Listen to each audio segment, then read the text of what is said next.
when I toured Georgia's death row and looked into the face of Carl Isaacs, who was the all-day killer. It is something that comes with years of experience on the street, interacting with criminals. So there's 5 guys shooting at me. Our cars are bumper to bumper. They're shooting at me in my police car from 8 to 12 feet away.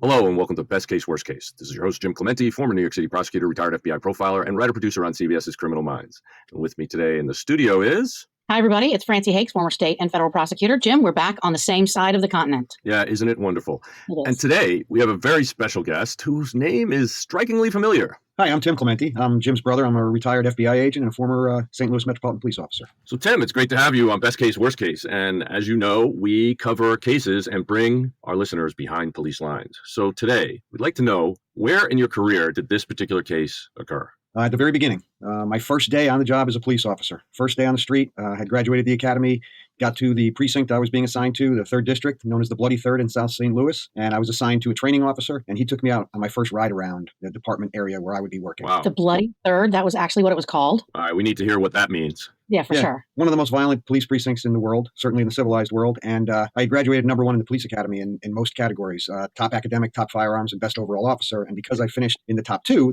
people get to choose where they want to work. Wait, so you picked the Bloody Third? Oh, yeah. The commandant of the academy calls me and the number 2 guy into his office the day before graduation and said, okay, you're number 1, you're number 2. Where do you want to work? And I said, well, is the Bloody Third still the most violent district in the city? And he said, yes, it is. And I said, well, that's where I want to be. And he said, just like all the other number 1s. So what about the number 2 guy? Did he pick the Bloody Third, or was he a little smarter? He can't, because I did. Oh. So he had to pick the 6th district up north, which was the second most violent. But Francie, by the way you're asking that question, clearly you don't know my brother Tim, okay? Obviously not. Because he wants the most action possible, because why? If you're going to be a cop to be a cop, not to be somebody who's monitoring jaywalking or traffic violations. You want to work violent crime. Cops should be protecting people from the worst possible crimes, and where there's an area where the worst possible crimes are being committed repeatedly and regularly, that's where I want to work. Well, so let me ask you this, Tim. At this time, you graduate from police academy. You're going to go into the Bloody Third, where presumably it's extremely dangerous to be a cop, or anyone else, it sounds like. Were you single at the time? No, I was married. Had a few kids when I started out there. I think by this point in time, I had at least 3 or 4 kids. 3 or 4 kids. And how did your wife feel about you selecting the Bloody Third? I'm not so sure that she was very aware of that fact. I bet not. Yeah, and you didn't volunteer any information. Yeah, and we happened to be living in the Bloody Third, too, as a matter of fact. I'm starting to sense a Clemente theme here, Jim. Well, I have to say that shortly thereafter, I was visiting Tim, and he told me, you could buy a mansion here for what you paid for your apartment in New York. And just then somebody was putting up a sign for an open house 5 doors away from Tim's house. And so we walked over, and we walked in and went through this amazing house. It's just a 3-story, 100-year-old Tudor brick construction, just beautiful, with a detached garage and a 40-foot pool in the backyard. And I said to the guy, so how much is it? And he goes, well, we're listing it for $205, but you could probably get it for $195. And I said, this room? And he said, no, the whole house. And I was like, okay, I'll buy it. And I made an offer of $185, and he accepted it. I wrote him a check for $1,000, and I bought a house in St. Louis, even though I lived in New York City and worked in Little Rock, Arkansas at the time. But Jim, did Tim happen to tell you that you were buying property in what was known as the Bloody Third? No. Actually, though, to be fair, this was a beautiful neighborhood surrounded by a war zone. So It was like the best neighborhood in Baghdad. You're still right. You're still in Baghdad, though. Yeah, but it was all big old mansions and really historic, unbelievably well-crafted homes, just surrounded by horror. And there were really violent crimes in our neighborhood right there. The house right behind Jim's, there was a home invasion robbery, which turned out pretty well, though, in the end. The homeowner ended up shooting and killing the robber, who threatened to kill his grandson, a 4-month-old grandson that they were babysitting for. He and his wife were babysitting. It was a lovely summer evening. They had their back door open to let a breeze come through the house, and a robber decided to come through the house. Well, and that's a story for another time. But the thing is that Tim and I were 2 of, I think, the first 3 families who came into this neighborhood to totally fix up the houses and really bring that neighborhood up to where, by the time 10 years had passed, those houses were going for $1 million. And the fact is that, when people take the risk and come into a neighborhood like that, it actually brings up the neighborhood because it drives out crime. And it was amazing. All those houses were built for the 1904 World's Fair in St. Louis. And they were built by people who made their money in the beer business, because those Germans were not permitted to build by Forest Grove Park, which was the main site of the World's Fair, because they made their money in alcohol. And so they were kind of ostracized. So they built this second neighborhood, and it's beautiful. Like my house was 6,800 square feet, which is massive. Well, that's and massive, yeah. yeah, but it was beautiful, and I just loved it. Anyway, a little side note, back to the case that you were talking about. So you're on your first day on the job, and your supervisor's driving you around. What's the next thing that happened? So I'm assigned to Kurt as my training officer for the first 3 months or whatever on the street.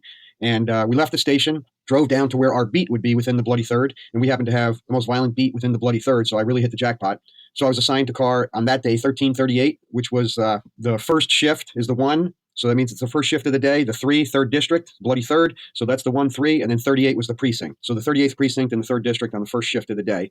And we're driving down Cherokee Street, which is kind of a nice little antique street. Lots of antique stores going down this little neighborhood, very historic area, pretty well preserved, but again, surrounded by horrible crime. And as we're driving down Cherokee, he stops in front of this one building, a little brownstone, really run down. And we just parked the car for a minute. And he says, in that house right there is the most wanted guy in St. Louis. And I said, well, you know where he is? Why is he the most wanted guy? And he said, because he's so Teflon. The guy gets away with murder after murder and every other crime. We can never get him. And then sure enough, the front door opens and out walks this guy that looks like the devil incarnate, about 28, 32 years old, somewhere around there, kind of muscular, but not really big. And just the meanest looking eyes. When he looks at you, you're looking straight into hell. And he looks right at me. Comes out of his house. We're sitting right out in front. He looks right at the new guy sitting in the seat right closest to him. He just stares at me. And I was like, wow, that's a scary looking dude. And he said, yep, his name's Kevin Brown. And everybody, every cop in the city wants to take him down, but he gets away with everything. And let me guess, Tim Clemente gets stared down by the most wanted man in the city, or at least in the district. And did you make a promise to yourself? Did you at that point say to yourself, that guy's going down, I'm going to get him? Or is it just not that dramatic? Oh, no, it's very dramatic. Absolutely. I said, then that's my goal. And he said, well, you're joining 1,600 other cops that want to do the same thing. They said, this guy causes crime all over the city and everywhere between here and Chicago. And he started telling me the story about how connected he was to, I think it was Larry Hoover in Chicago that ran, I believe it was the Crips at the time in Chicago. He ran a criminal enterprise that was destroying Chicago. And this guy was his protege doing the same thing in St. Louis. And let me just ask you, how far away from your and my house did this guy live? He's 15 blocks away or whatever. Oh, 15 blocks. A 7-minute walk. It was my first day on the job, though, and Kurt's explaining to me, and I'm looking at this guy, and he just stares us down. He's not at all. He's got no compunction at all about.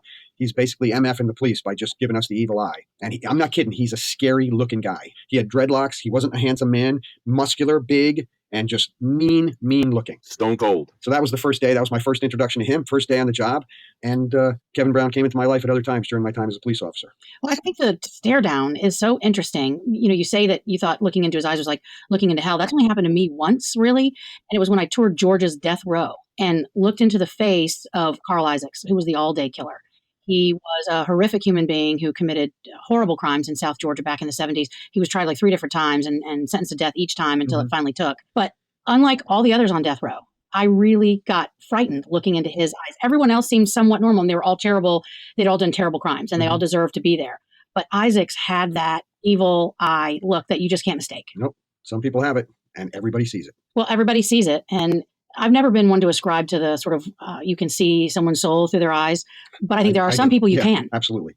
In this case, though, it's just the opposite. You could see that he had no soul. All right. Well, what happened next in this case? This is kind of setting up a really dangerous situation for you. So over the next couple of years, I'm working the Bloody Third. This is in early 92, I think. So over the next year, 92, 93 becomes the most violent year in the city's history. And in our area, I mean, on one given Saturday, I had 5 homicides in my beat, my area within the 3rd district, not the 3rd district itself. 5 on one day? 5 on one Saturday and 11 that week. So there's a lot of cops that work their entire career and never come across a dead body. I was stumbling over them 5 times a day on a bad day and once or twice a day on other days. So we had a lot of homicides. We had a lot of shooting victims. We had a lot of drug crime. And we kept hearing repeatedly how much this guy, Kevin Brown, was involved in it.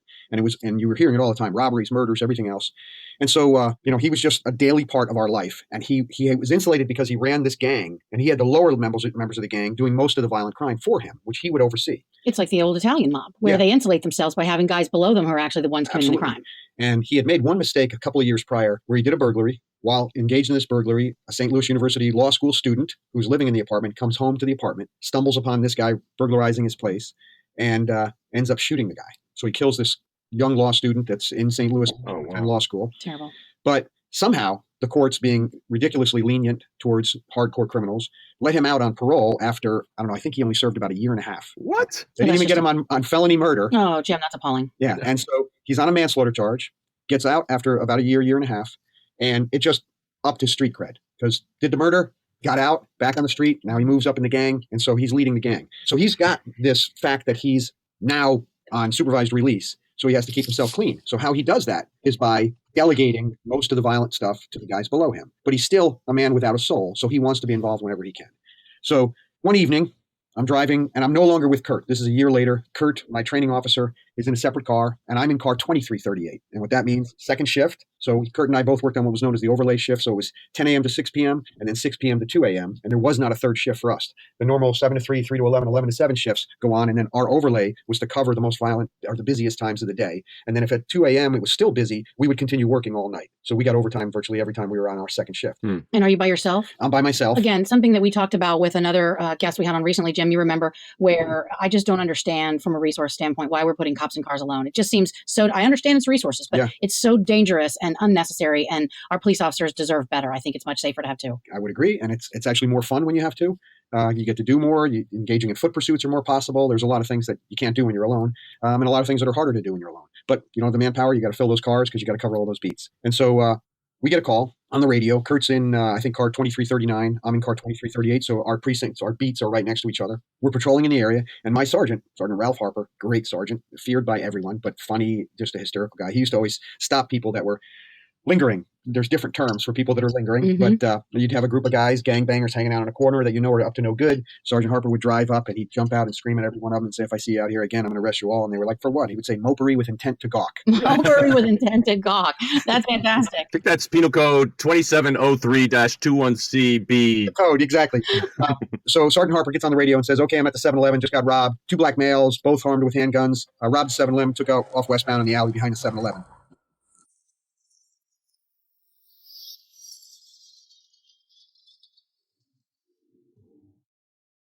So Kurt and I, our precincts, this is actually in my precinct, we're close by.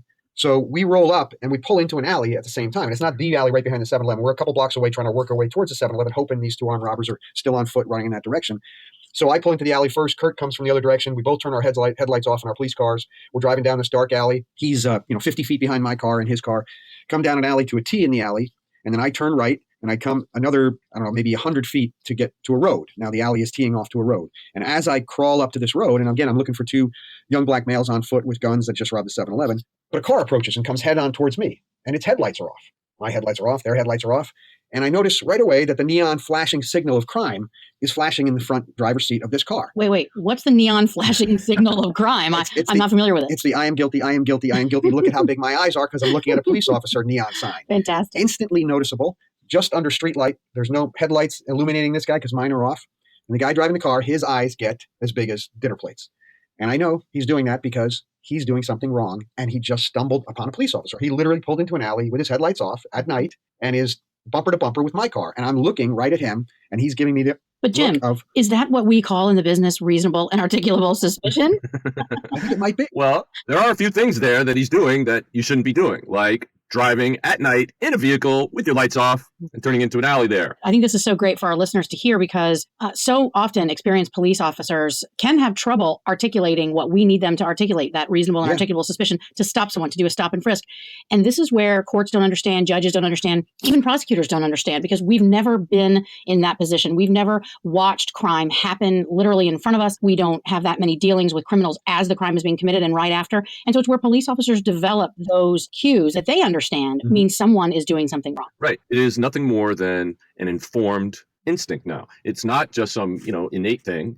It is something that comes with years of experience on the street, interacting with criminals, and then you start being able to pick up these nuances. Some of them aren't so subtle, like when somebody's eyes go really wide because they realize, oh my God, I just made a big mistake. I can tell you that in the preceding year and a half that I had been on the street, I had caught guys driving stolen cars almost every single day because of that, and sometimes 3 or 4 times a day. Right. And you would just see it right away. It'd be like, okay, I'm pulling that guy over. And then you go to pull him over and they either run, they go across a state line, they jump out of the car and take off and it's a foot pursuit. And in the meantime, generally you call out the license plate if you can, or if you have a partner, they'd call it out and it comes back on the hot sheet, stolen. So here I am, bumper to bumper with this car and the guy with the dinner plate neon headlights, not the bright ones that on the car, but on his in his forehead.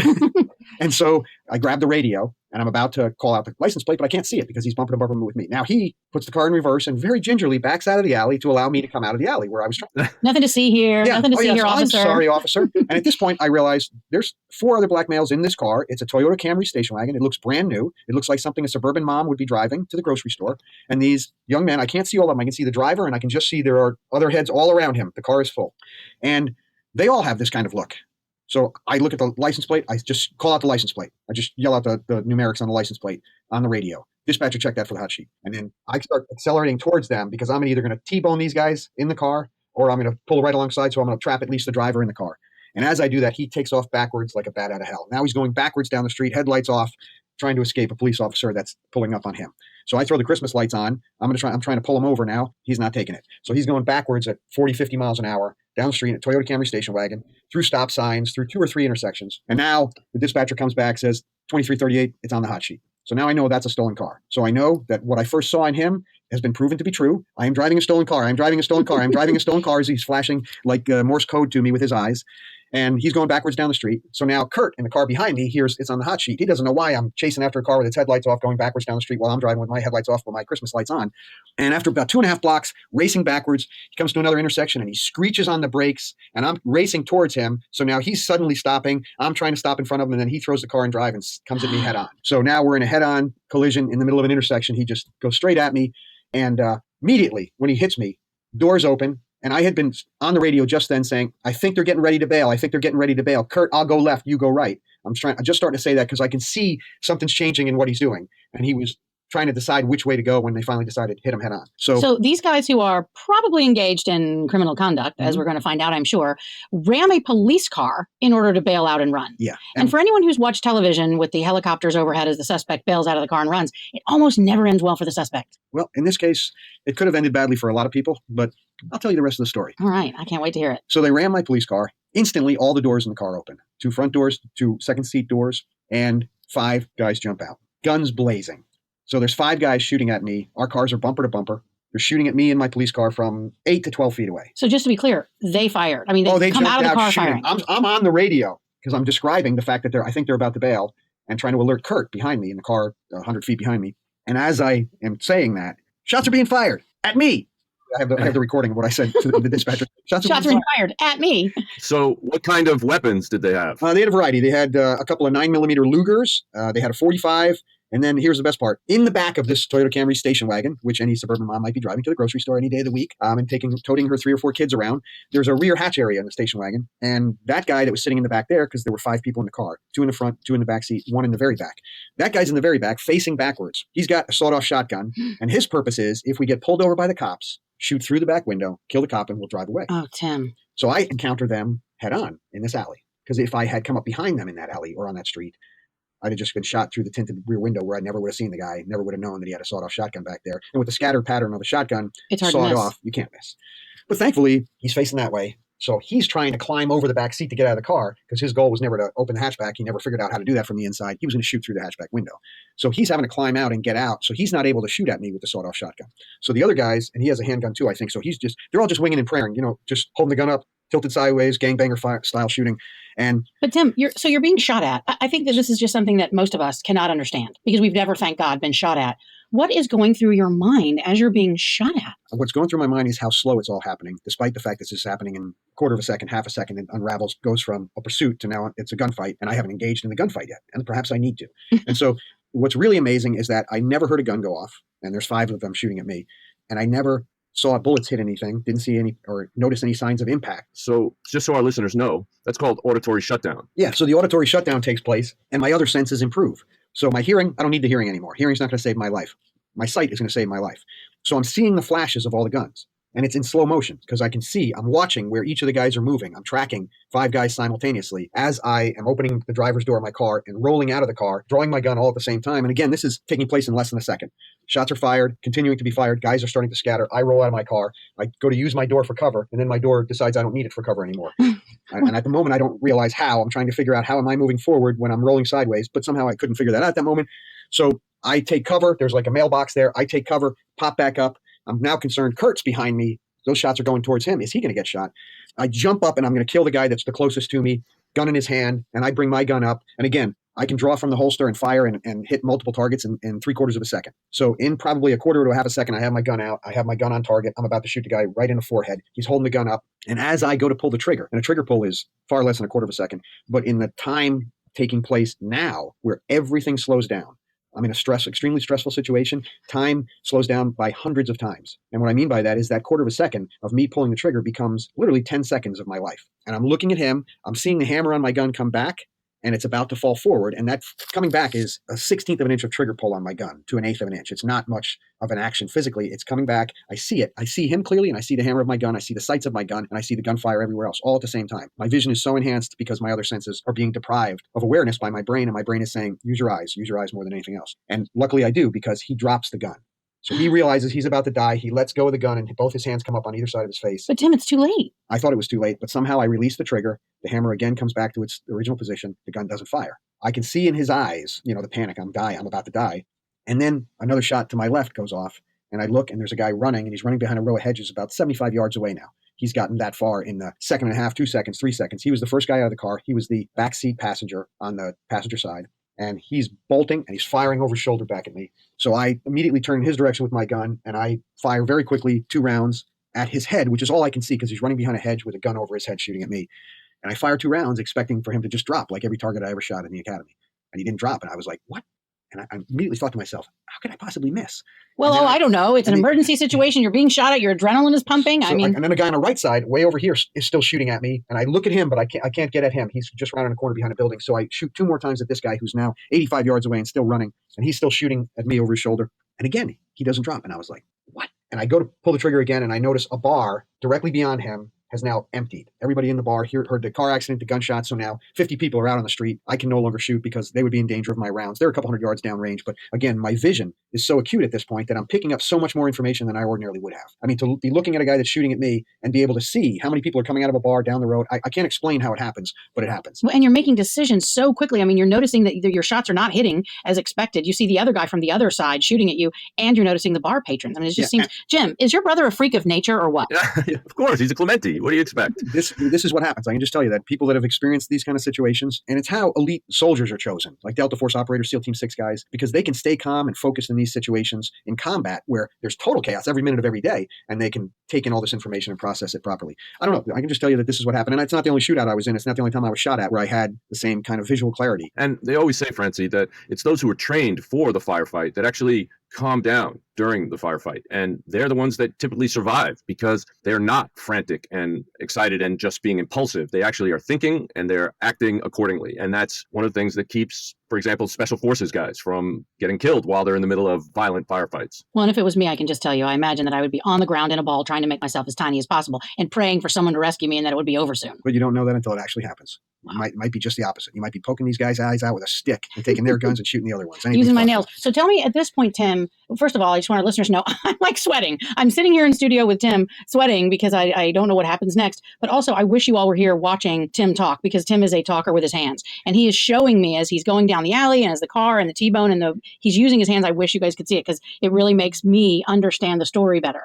Well, I wish your listeners could hear my hands. I did, exactly. So this is an amazing case, and we definitely want to hear what happens after this. So next time, we'll come back and we'll continue the story with my brother, Tim Clemente, when he was a police officer in the city of St. Louis. So for now, we're signing off with Best Case, Worst Case. Until next time, thank you for listening.